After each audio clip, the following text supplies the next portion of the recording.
নুসাল্লি আলা রাসূলিল কারীম আম্মা বা'দ। প্রিয় দেশবাসী, মুসলমানদের ইতিহাস হলো সম্প্রতির ইতিহাস। মুসলমানদের ইতিহাস হলো সহমর্মিতার ইতিহাস। তবে মুসলমানদের কঠিন ইতিহাস হলো যদি কোনো বাধা আসে রক্ত দেওয়ার ইতিহাস।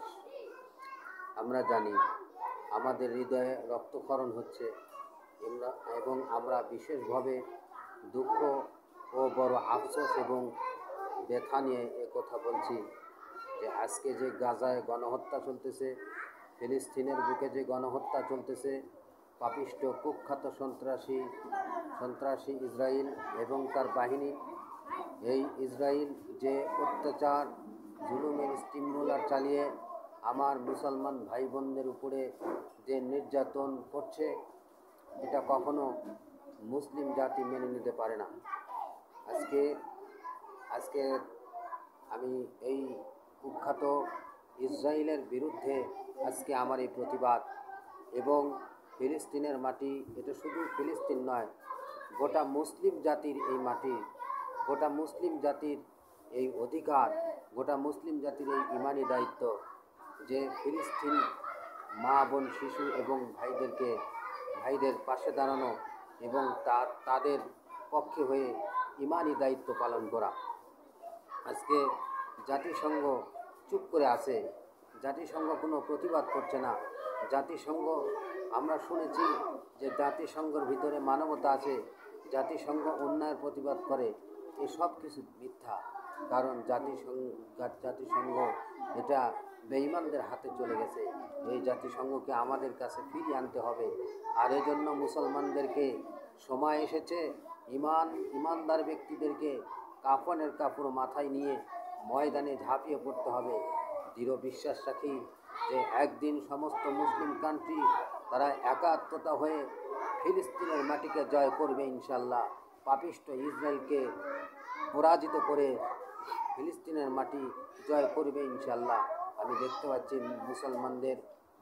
মুসলমানদের জয় অতি শীঘ্রই হবে ইনশাল্লাহ।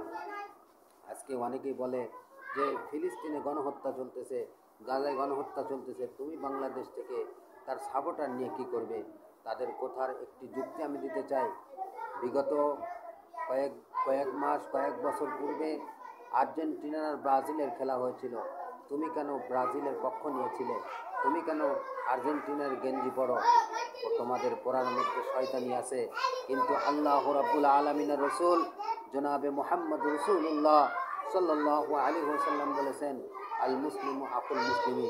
কালামে পাকের মধ্যে বলেছেন আল্লাহ, ইন্নামাল মুমিনুনা ইখওয়া, মুসলমানের ভাই। সুতরাং মুসলমানদের কোনো সীমানা বন্ধন নাই।